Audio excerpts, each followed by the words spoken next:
A single father, a 6-year-old girl with a heart too big for this world, and a broken woman on a bench clutching the last photograph of someone she'd lost forever. What happened next on that ordinary Saturday morning at a Portland bus stop would change 3 lives in ways none of them saw coming. Before we continue, please tell us where in the world are you tuning in from? We love seeing how far our stories travel.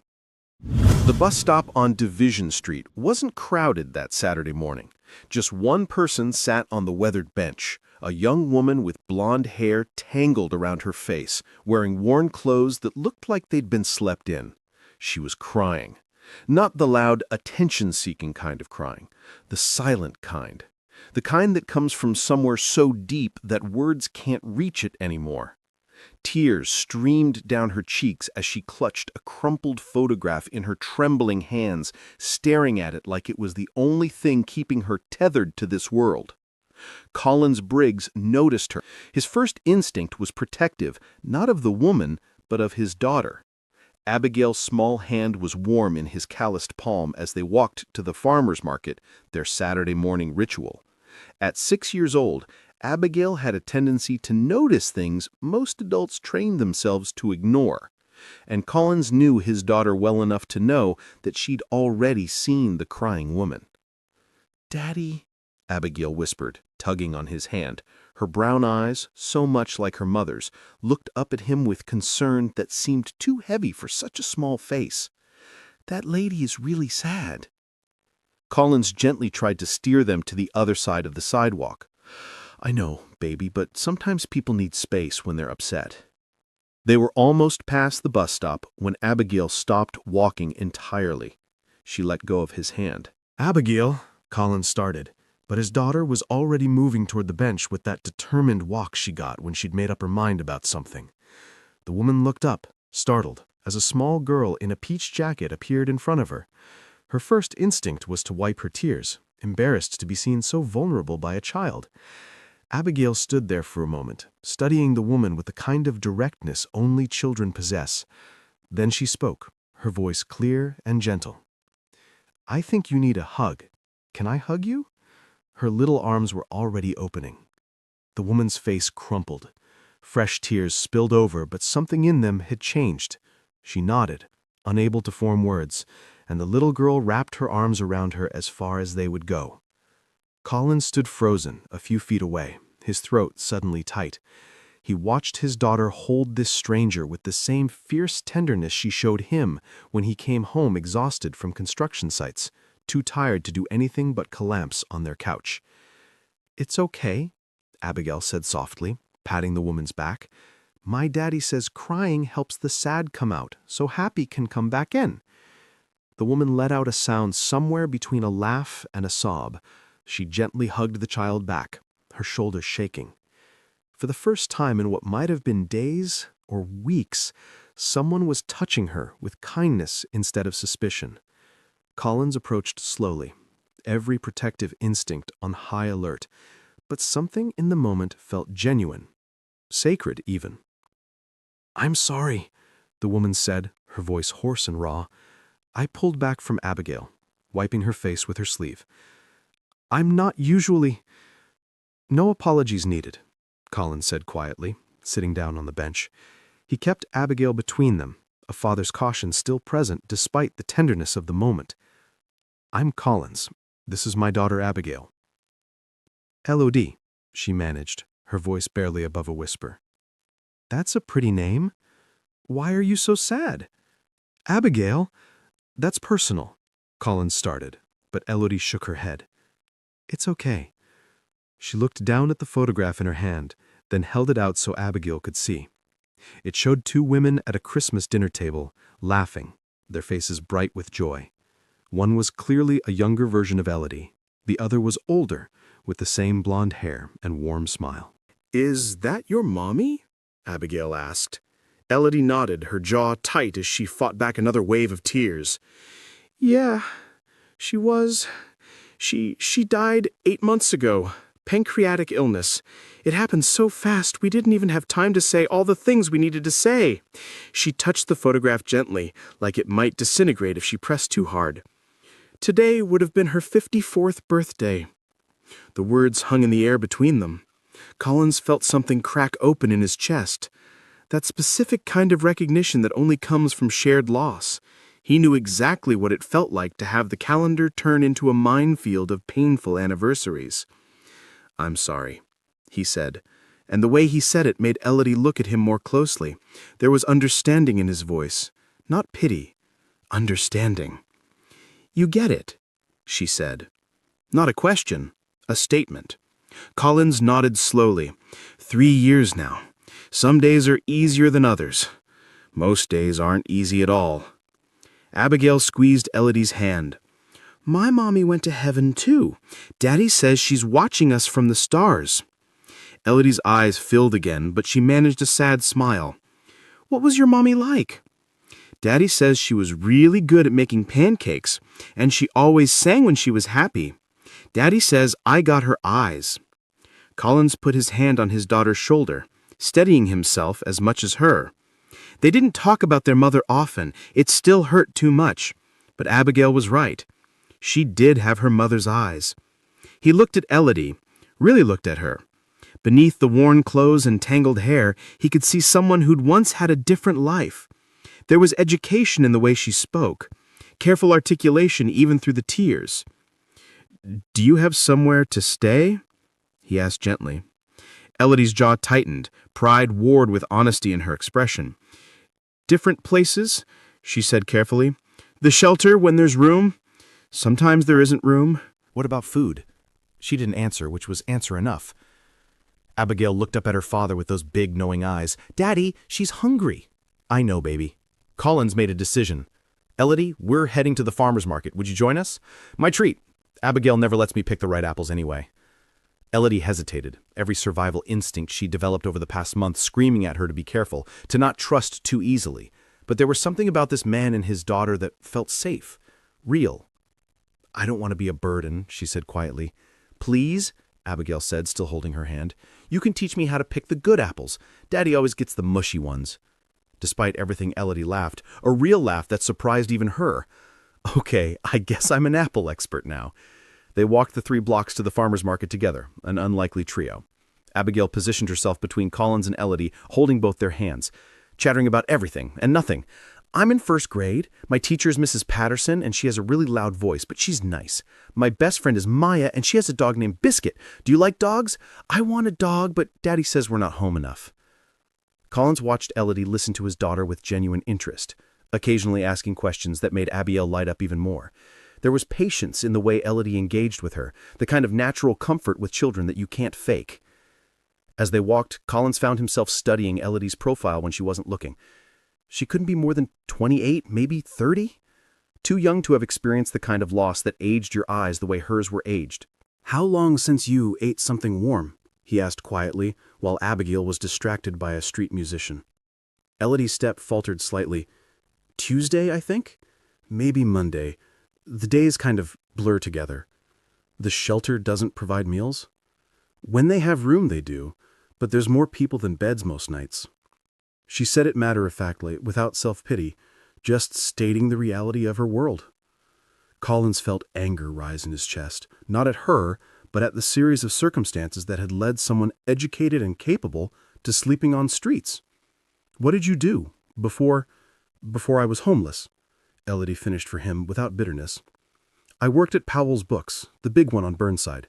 Did inventory, customer service, ran the children's Saturday reading program." A ghost of pride crossed her face. "I have a degree in library science from Portland State." "What happened?" Elodie was quiet for a moment, watching Abigail skip ahead to look at a window display. "My mom got sick. Pancreatic illness doesn't mess around, it moves fast and it's expensive.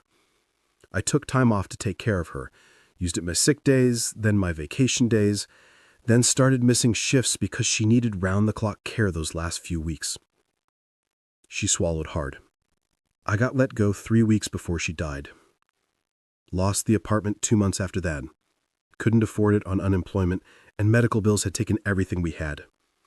I tried finding another job, but it's hard when you don't have an address for them to mail your W-2, you know? And I couldn't afford professional clothes for interviews. It's like, once you slip through the cracks just keep getting wider. Collins knew that spiral. If not for his union construction job with health insurance, if not for his brother Marcus helping with childcare when his wife died, he could have easily ended up in the same place. "I'm sorry," he said. "That's not fair." "Life rarely is," Elodie said with a slight shrug. Then she looked at him directly. "But it's strange. 8 months of barely surviving, and today, on what should be the hardest day, your daughter hugged me. A stranger. And now I'm walking to a farmer's market like a normal person having a normal Saturday." "You are a normal person," Collins said firmly. "Tell that to the people who cross the street when they see me coming." Before Collins could respond, Abigail ran back to them, grabbing both their hands. "We're here! Come on, they have the good donut stand." The farmer's market was alive with Saturday morning energy. Vendors called out about fresh produce, artisan breads, handmade crafts. The smell of coffee and fresh pastries filled the air. Collins watched Elodie's face as they entered. For a moment, something like longing crossed her features, a memory of a different life when coming to places like this was normal, not a luxury.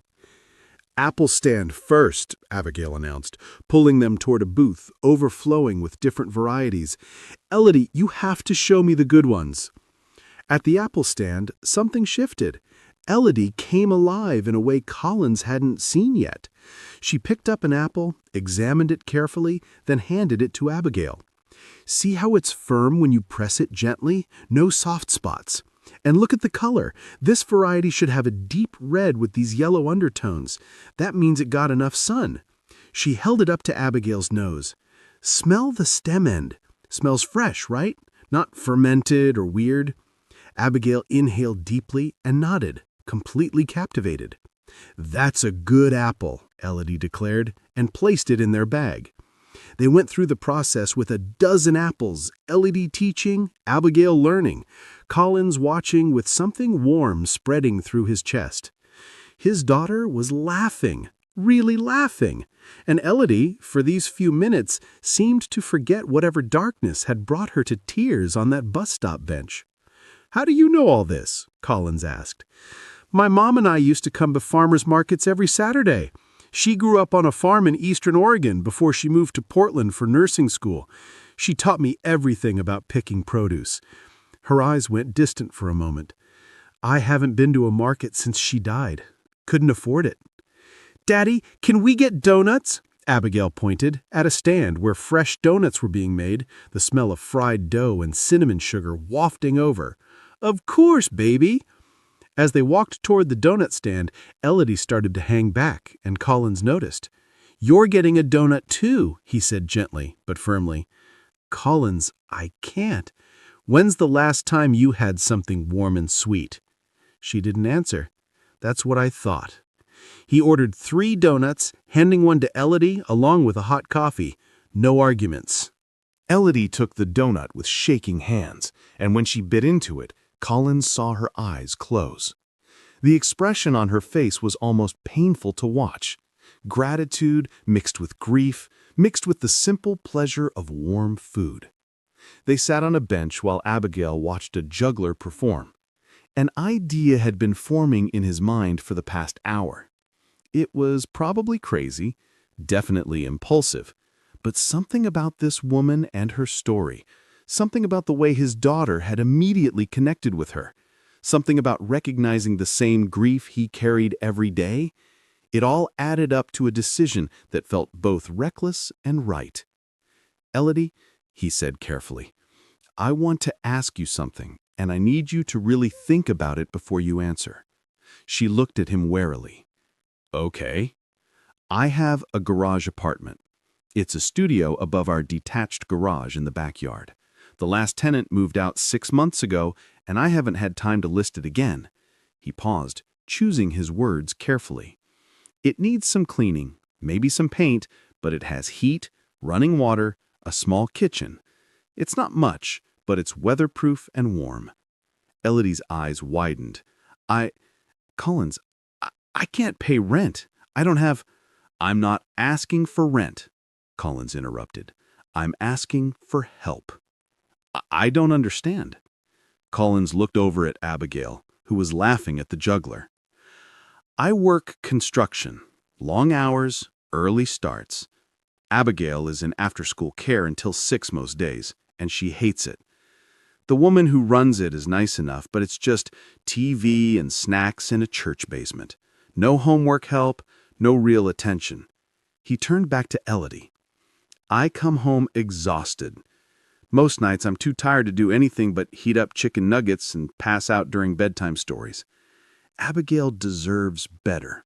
She deserves someone who can pick her up from school, help with her homework, and maybe make sure she eats a vegetable once in a while. You want me to be a nanny? I want to trade, Collins corrected. Room and board in exchange for childcare and some light housework. You'd have your own space, your own life, but you'd be there for Abigail when I can't be. You said you ran a children's reading program. You know how to connect with kids.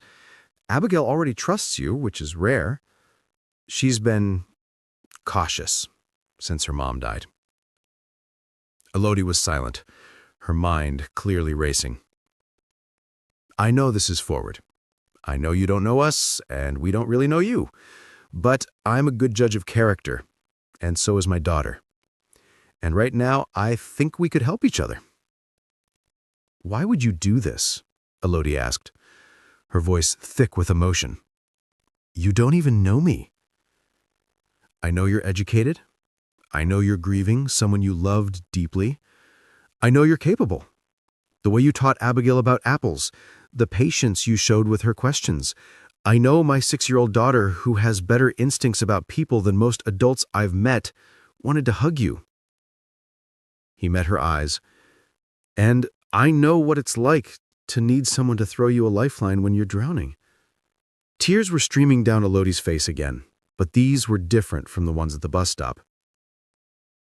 I don't know what to say, she whispered. Say you'll think about it, Collins said. The offer stands, no pressure. I'm not trying to be a savior or play hero. I'm just a single dad who needs help, offering help to someone who needs it. Fair trade. Elodie wiped her eyes, laughing weakly. Fair trade. That's what you're calling this? What would you call it? She looked at him for a long moment. I'd call it the kindest thing anyone has done for me in a very long time. Abigail ran back over, powdered sugar coating her nose. The juggler was so cool. He caught 5 balls. Daddy, can you juggle? Not even close, baby. Abigail looked between her father and Elodie, her 6-year-old intuition picking up on the emotional weight in the air. Is Elodie okay? Yeah, sweetheart. She's okay. Abigail studied Elodie's tear-streaked face, then wrapped her arms around her waist.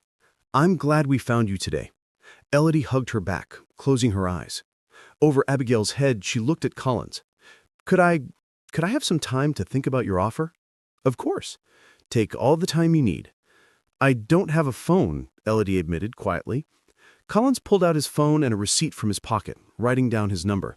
The library on Belmont opens at 10 tomorrow. Abigail and I go to Sunday story time there at 10:30 every week. If you want to talk more, find us there.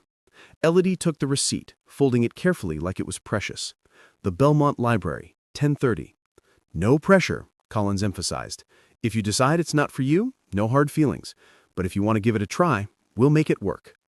As they prepared to part ways, Collins and Abigail heading home, Elodie to wherever she'd sleep that night, Abigail tugged on Elodie's coat. You'll come tomorrow, right, to the library? Elodie knelt down to Abigail's level, really looking at this small girl who had somehow changed the entire trajectory of her day with one simple hug. You know what? Yes, I'll be there. Promise? Abigail held out her pinky. Elodie linked her pinky with the child's, feeling the simple trust in that gesture like a weight and a gift at the same time. I promise. That night, as Collins tucked Abigail into bed in their small 2-bedroom house, she looked up at him with serious eyes. Daddy, why did you invite Elodie to live with us? Collins sat on the edge of his bed, thinking carefully about his answer. His daughter was young, but she was smart. She deserved honesty. Remember last month when you had that bad dream about monsters, and you said hugging Mr. Bunny made you feel safer? Abigail nodded, clutching the worn stuffed rabbit that had been hers since birth. Sometimes grown-ups need that too, not the stuffed animal part, but people to remind them they're not alone in the scary stuff. Elodie lost her mommy, and she doesn't have anybody to help her feel safe right now. Like how Uncle Marcus and Aunt Jennifer helped us when Mommy died? Collins felt his throat tighten. Exactly like that, baby. If they hadn't brought us meals and helped watch you while I worked, I don't know how we would have survived those first months. Are we paying it forward? Abigail asked. It was a phrase Collins had taught her when they donated old toys to the children's hospital, passing on the kindness others had shown them. Yeah, sweetheart, we're paying it forward. Abigail was quiet for a moment, then said something that made Colin's heart clench. I think Mommy would like Elodie. Why's that? Because Mommy always said the best way to heal your own hurt is to help heal someone else's. Remember? She said that when we took flowers to Mrs. Sonia after her husband died. Collins did remember. His wife had said those exact words. 3 months before she herself would die unexpectedly on an operating table, taken by a blood clot that nobody saw coming during what should have been routine surgery. He kissed Abigail's forehead, fighting back tears. You're absolutely right, baby. Mommy would like Elodie very much. After Abigail fell asleep, Colin sat in his living room nursing a beer, wondering if he'd made the right decision. Inviting a stranger to live on his property, to care for his daughter? It could be seen as reckless, dangerous even. But something in his gut told him this was different. Elodie wasn't a threat. She was someone drowning who needed someone to throw her a rope. And maybe, just maybe, helping her would help heal some of the broken pieces inside himself and Abigail. He pulled out his phone and texted his brother Marcus. Did something potentially crazy today. I'll explain tomorrow, but I think it might be a good kind of crazy. Marcus replied immediately. This better not involve motorcycles or online poker. Collins smiled despite himself. Neither. I'll call you tomorrow after I know if it's actually happening. He went to bed that night not knowing if Elodie would show up at the library, not knowing if his impulsive offer was wise, not knowing what tomorrow would bring. But for the first time in 3 years, he felt like maybe, just maybe, something good was coming. Sunday morning, Collins was nervous. He'd cleaned the garage apartment the night before, after Abigail went to bed, swept out the dust, washed the windows, made sure the heat worked and the hot water ran. The space was small, maybe 400 square feet, but it had a kitchenette, a full bathroom, and enough room for a bed and some furniture. It smelled a little musty, but nothing that fresh air and time couldn't fix. If she came, if she agreed. At 10:27 a.m., Collins and Abigail walked into the Belmont Library. The Sunday story time didn't start until 10:30, and Collins found himself watching the entrance, his heart rate elevated in a way that had nothing to do with caffeine. Do you think she'll come? Abigail whispered, holding his hand. I don't know, baby, but if she doesn't, we'll still have story time, okay? Abigail nodded, but Collins could see the disappointment already forming in her eyes. And then, at 10:27, the library door opened. Elodie walked in. She'd managed to shower somehow, maybe at a truck stop, maybe at a community center. Her blonde hair was still damp but combed neatly. When she saw them, her expression was nervous but hopeful. Abigail spotted her and immediately broke free from Collins's hand, running across the library, which earned them a sharp look from the librarian. You came! You kept your promise!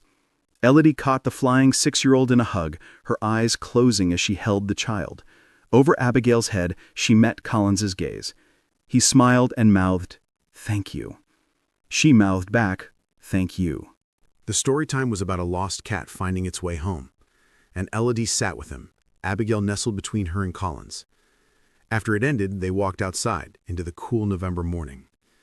I thought about your offer all night, Elodie said, as they stood on the library steps. I barely slept, just kept turning it over in my mind. And? Collins asked gently. I want to say yes, but I need you to know something first. She took a deep breath. I have nothing to offer you except my time and my effort. I don't have references anymore. Powell's wouldn't give me one after I was let go. I don't have professional clothes for interviews. I've been surviving on the streets for months, and that changes you. I'm not the same person I was before my mom died. None of us are the same people we were before loss, Colin said quietly.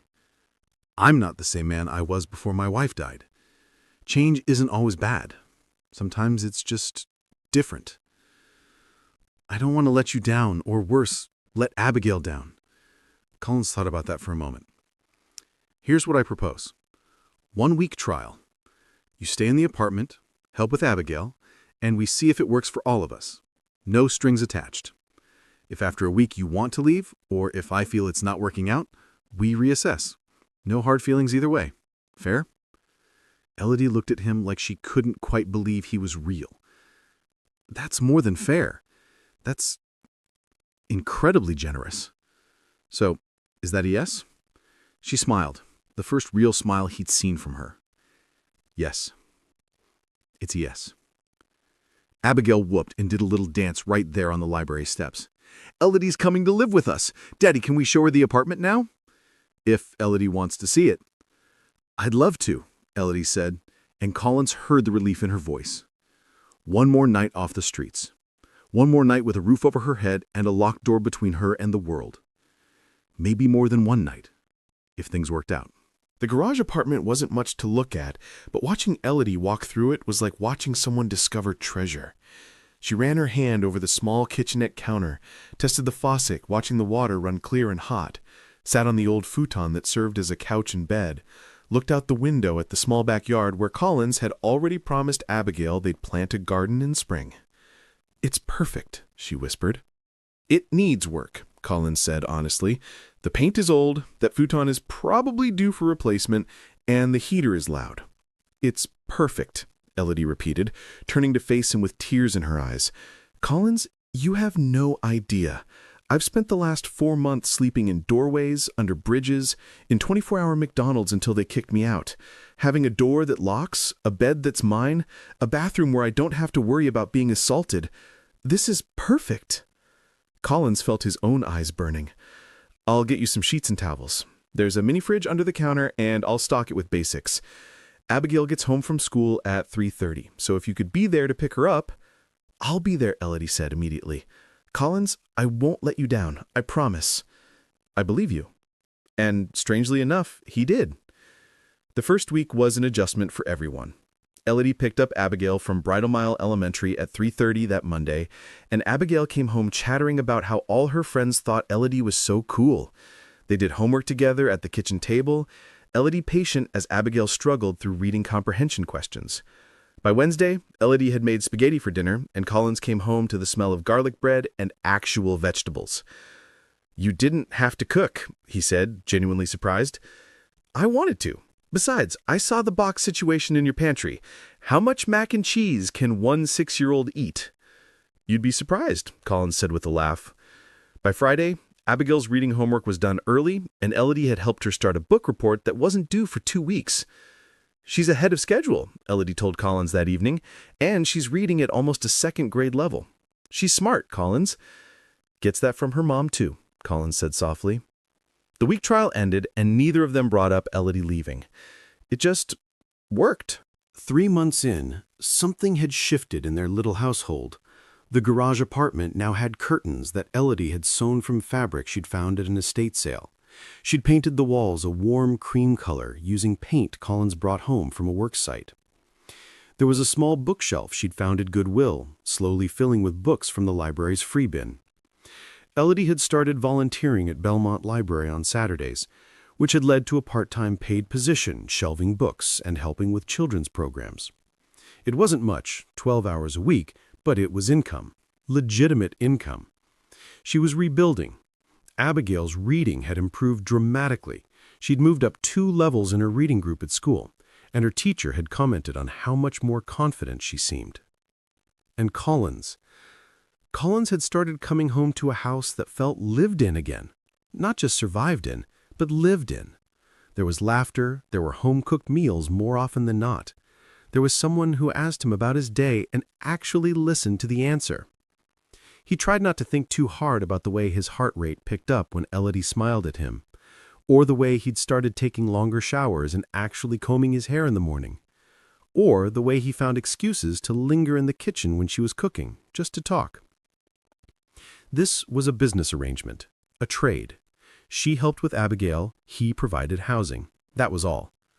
Except, it was starting to feel like more, and that terrified him.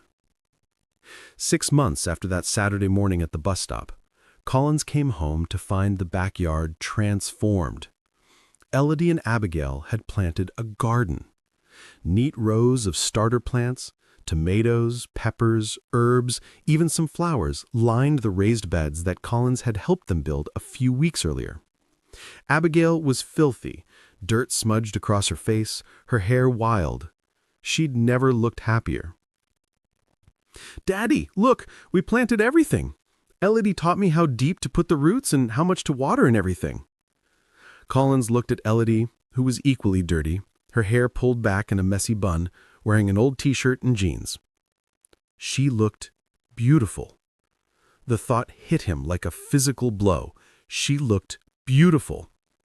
"It's amazing," he managed to say. "Your daughter is a natural gardener," Elodie said, smiling. She didn't give up even when the soil was really hard to dig. "I get my stubbornness from Daddy," Abigail announced proudly. They ordered pizza that night and ate it on the back porch, watching the sunset paint the sky orange and pink. Abigail chattered about her garden plans, already dreaming of the tomatoes they'd eat in summer. After Abigail went to bed, Collins and Elodie sat outside a little longer, the spring air cool but pleasant. "Thank you," Collins said quietly, "for the garden, for everything you do for her." "She makes it easy. She's an incredible kid, Collins." "He is, but you've helped bring her back to life in ways I couldn't. She was so closed off after her mom died. Wouldn't talk about feelings, wouldn't cry, just kept everything locked inside. Now she laughs again, really laughs." "You did that too," Elodie said. "You're a good father. She knows she's loved." They were quiet for a moment, and Collins felt the weight of unsaid things hanging between them. "Elodie, I need to tell you something." She turned to look at him, nervous suddenly. "Okay." "My wife. Her name was Jennifer. She died during what should have been a routine gallbladder surgery. Blood clot to her lung. The doctor said it was rare, unpredictable, nobody's fault. She went in for surgery at 9 a.m. and was gone by noon. I had 45 minutes to say goodbye and she was already unconscious. I never got to tell her all the things I should have said." Elodie reached over and took his hand. Just held it. "I've been frozen since then," Collins continued. "Just going through the motions. Work, Abigail, survive, repeat. I didn't let myself feel anything because feeling meant hurting, and I couldn't afford to hurt when Abigail needed me to be strong."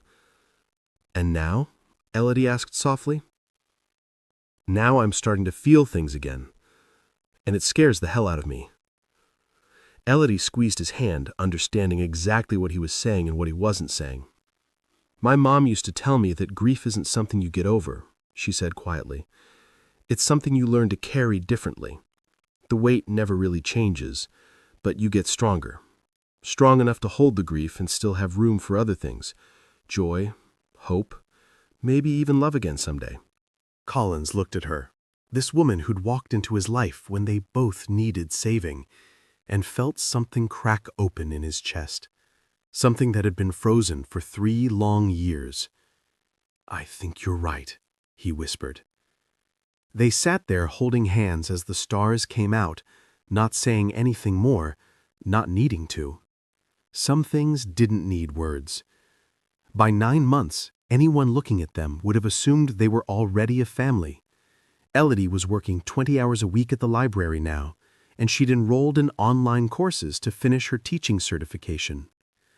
Collins had helped her buy a used laptop, calling it a business investment in Abigail's education. Abigail was thriving. Her second-grade teacher had pulled Collins aside at parent-teacher conferences to say his daughter was one of the top readers in the class, and her confidence had grown remarkably. "Whatever you're doing at home, keep doing it," the teacher had said. What they were doing at home was becoming a unit. The three of them fell into rhythms and routines that felt natural. Sunday pancakes with Elodie teaching Abigail to flip them without making a mess. Wednesday night movie nights with popcorn and blanket forts. Saturday morning farmers market trips where Abigail now taught other kids how to pick the best apples. Collins and Elodie hadn't talked again about the feelings growing between them. They danced around it, professional and careful, maintaining boundaries. But the boundaries were getting harder to maintain. The accidental hand touches that lasted a moment too long. The way Collins's gaze would linger when Elodie was focused on helping Abigail with homework. The way Elodie's breath would catch when Collins came home from work, his shirt damp with sweat, muscles defined from years of construction work. The way Abigail had started calling Elodie Ellie with the easy affection of a child who'd claimed someone as family. The way they'd both started imagining what it would be like if this arrangement became something more. It was October again, 1 year since that Saturday at the bus stop when everything changed. Collins had taken the afternoon off work, rare for him, to help Abigail's class with a harvest festival. Elodie had come too, officially as a volunteer, but really because Abigail had begged them both to be there. After the festival, as they walked home, Abigail between them, holding both their hands, she looked up with those perceptive brown eyes. "Are you guys going to get married?" Collins nearly tripped over his own feet. Elodie's face flushed red bright. "Abigail, that's not—" Collins started. "Why not?" Abigail interrupted with 7-year-old logic. "You like each other, I can tell, and we're already a family, so why not make it official?" "It's more complicated than that, sweetheart," Elodie said gently. "Why? Because you think I won't be okay with it?" Abigail stopped walking and looked at both of them seriously. "I miss Mommy every day. I'll always miss her, but she's not coming back, and I think she'd want Daddy to be happy again. And I think she'd want me to have someone like you, Ellie." Collins felt tears prickling his eyes. "Abigail, I want you to get married," Abigail said firmly. "I've been wishing for it every night on the first star, so you should probably just do it before I run out of wishes." She skipped ahead of them, leaving Collins and Elodie standing there, stunned. "Well," Elodie said after a long moment, "that was subtle." Colin laughed, a real laugh that came from his belly. "She gets her lock of subtlety from me, too, apparently." They started walking again, slower now. "Collins," Elodie said softly, "what do you want?" He stopped walking and turned to face her fully. "Honestly? Honestly. I want to stop pretending that this is just a business arrangement. I want to stop lying to myself about what I feel when you smile at me. I want to stop finding excuses to be in the same room as you. I want to kiss you. I've wanted to kiss you for months." Elodie's eyes were shining. "Then why haven't you?" "Because I'm terrified. Because letting myself love someone again means risking the kind of loss that nearly destroyed me the first time. Because you deserve better than someone with all my baggage and a kid and a job that keeps me away 12 hours a day." Elodie stepped forward and kissed him. It was soft and tentative and perfect. When they broke apart, both of them were crying. "I'm terrified too," Elodie whispered. "I lost my mom, and my entire life fell apart. The idea of loving someone and risking that kind of loss again, it's terrifying. But Collins, I think I'm more scared of never taking the risk at all. I'm not easy to love. I work too much. I'm not great at talking about feelings. I have a daughter who will always come first." "I know all that," Elodie interrupted. "I've lived with you for a year. I've seen you exhausted and frustrated and worried and sad. And I've also seen you be the most devoted father I've ever known. I've seen you work yourself to the bone to provide for Abigail. I've seen you be kind to me even when you didn't have to be. I've seen you, Collins. All of you. And I love what I see." He kissed her again, longer this time, pulling her close like he was afraid she might disappear. When they finally made it home, Abigail was waiting on the porch with a knowing smile. "Did you kiss?" she asked immediately. "Abigail," Colin started, but Elodie laughed. "Yes, we kissed." Abigail threw her hands in the air. "Finally! I was running out of wishes!" The three of them went inside together. A father, a daughter, and the woman who'd come into their lives crying on a bus stop bench, changed by a 6-year-old's offered hug. 1 year became 2 years. The garage apartment became less used as Elodie spent more nights in the main house, until eventually Collins asked if she wanted to just move her things in officially. "Are you sure?" she'd asked. "I've never been more sure of anything," he'd replied. Elodie got her teaching certification and started working as a substitute teacher, building toward a full-time position. The library kept her on for Saturday programs because the kids loved her. Abigail called her Ellie full-time now, and sometimes, in moments of pure joy, she'd slip and call her Mom. Elodie never corrected her. Collins proposed on a Saturday morning at the farmer's market, the same market where he'd first invited Elodie to join them. He got down on one knee right there by the apple stand, while Abigail bounced excitedly beside him. "You taught us how to pick the good ones," he said, holding out a ring he'd saved 6 months to buy. "And Elodie, you're the best one. Will you marry me?" She said yes through tears. They got married 6 months later in a small ceremony with just close family and friends. Abigail was the flower girl and took her duties very seriously. Marcus, Colin's brother, was best man and gave a speech about how Collins had told him years ago that he'd never love again, and how grateful he was that Collins had been wrong. Elodie's vows included a line that made everyone cry. "A year and a half ago, I was sitting on a bench with nothing left but grief, and a little girl with a heart too big for the world asked if she could hug me. That hug saved my life. So did her father. You both remind me every day that the world, despite everything, is still full of kindness, still full of second chances, still full of love." As they danced at the reception, Elodie's head on Colin's shoulder, Abigail squeezed between them. Collins whispered, "I can't believe you're my wife." Elodie whispered back, "Believe it, you're stuck with me now. Best decision I ever made. Second best, actually. First was listening to my daughter when she wanted to hug a stranger." Abigail looked up at both of them. "See? I told you my hugs were magic." And you know what? She was right. If you've ever doubted whether one small act of kindness can change someone's life, this story is proof that it can. Collins and Elodie didn't just build a life together. They built a home, a real home, full of laughter and gardens and bedtime stories and Saturday morning pancakes. The kind of home where grief has a place at the table, but so does joy, where loss is acknowledged, but hope gets the final word. Abigail is 9 now, and she still tells the story of how she met her mom at a bus stop. "I just knew she needed a hug," she says, and hugs fix almost everything. If this story touched your heart, do me a favor, share it with someone who needs to hear it. And subscribe to hear more stories like this. We all know someone who's struggling, someone who's lost, someone who just needs to be reminded they're not alone. Be that reminder. Be that person who stops and notices. Be the one who offers a kindness that costs you nothing, but might mean everything to someone else. And if you're the person sitting on that bench right now, crying and wondering if anyone sees you, I promise, someone does. Hold on. Your Abigail might be right around the corner. Your second chance is coming. Thanks for staying with me through this story. It means everything. See you in the next one.